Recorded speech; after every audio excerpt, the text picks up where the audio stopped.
से देश की राजधानी दिल्ली में, वो भी लाल किले के पास और मेट्रो स्टेशन के बाहर एक बड़े धमाके ने देश को दहला दिया है। कौन है ये टेरर फैलाने वाले? कहीं पाकिस्तान के खिलाफ ऑपरेशन सिंदूर की बौखलाहट तो नहीं?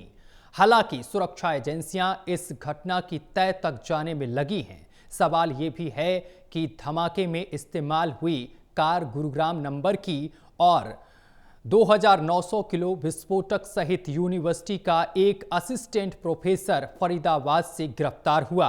आखिर फरीदाबाद ही इस खतरनाक खेल का सेंट्रल पॉइंट क्यों बन गया?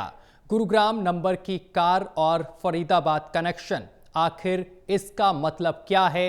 इसी को खंगालती ये रिपोर्ट।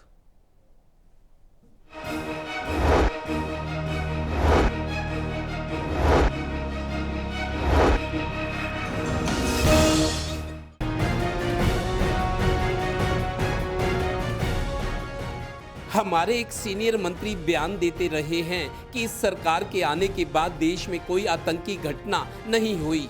अच्छी बात रही, पर आतंक फैलाने वालों ने ये देश की राजधानी में ही कर दिखाया। बहुत दुखद।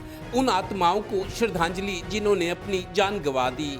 हालांकि अभी जांच हो रही है कि ये आतंकी घटना है या कुछ और। हो सकता है कि पाकिस्तान के खिलाफ हुए ऑपरेशन सिंदूर के बाद ये बौखलाहट हो। केंद्रीय मंत्री जीतन राम मांझी का भी ये बयान आया है। अब सवाल ये कि हरियाणा का फरीदाबाद ही इस तरह की डरावनी गतिविधियों का केंद्र क्यों बन गया? ये भी कि जिस कार में धमाका हुआ वो गुरुग्राम नंबर की। हरियाणा के दूसरे बड़े जिले फरीदाबाद में डॉक्टर मुजमिल अहमद गनई को गिरफ्तार किया गया। वो फरीदाबाद की एक निजी मुस्लिम यूनिवर्सिटी में असिस्टेंट प्रोफेसर है। उसने अपनी आईडी वगैरह भी अपने जमा करवा रखी थी भाई के पास। और जी अब उसने कोई गाड़ी ले रखी थी, गाड़ी जो उसने कहीं बेग भाग दी होगी गाड़ी कहीं। अब उसी गाड़ी के ऊपर ही कोई पंगा हुआ है जी। यहाँ किसी परिवार के साथ रहता था?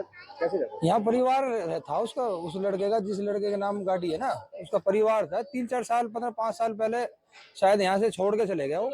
किस तरीके जानते हैं सलमान? सलमान हमारे यहाँ 2016 में आया था, 2020 में लॉकडाउन करीब खाली करके चला गया।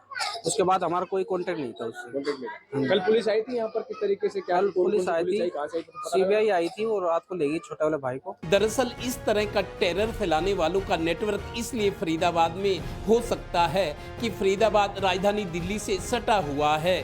कुछ उल्टा सीधा करके राजधानी से फरीदाबाद पहुंचना मुश्किल नहीं है। फिर फरीदाबाद से यूपी का इलाका भी नज़दीक है। यमुना नदी के एक तरफ यूपी तो दूसरी तरफ हरियाणा है। अब तक की जांच में सामने आया है कि दिल्ली धमाके से पहले ही दिन में जम्मू कश्मीर पुलिस, यूपी और हरियाणा पुलिस के संयुक्त तालमेल से कल फरीदाबाद से डॉक्टर गनई, लखनऊ से उसकी गर्लफ्रेंड डॉक्टर शाहिदा समेत 7 गिरफ्तारियां हुई थी। यानी दिल्ली धमाके की तैयारी पहले से ही थी। सभी एजेंसियां इसको लेकर के अलर्ट हैं और कल जो दिल्ली में ये घटनाक्रम हुआ है उसके बहुत सारे तथ्यों तक पहुंच भी गए और भी उसकी जांच चल रही है। जिन्होंने भी, क्योंकि वहां पर जो लोग उस घटनाक्रम में गए हैं, मैं परमपिता परमात्मा से प्रार्थना करूंगा कि उन दिवंगत आत्माओं को अपने चरणों में स्थान दे। गौरतलब है कि मीडिया रिपोर्ट्स में सामने आया है कि विदेशी हैंडलर्स ने इस बार पढ़े लिखे लोगों को आतंकी नेटवर्क के लिए इस्तेमाल किया, क्योंकि व्हाइट कॉलर व्यक्ति पर कोई आसानी से शक नहीं करता। एक तरह से आतंकी संगठन जैश-ए मोहम्मद और अंसार का ये व्हाइट कॉलर नेटवर्क ध्वस्त कर दिया गया है। Haryana bureau, total news.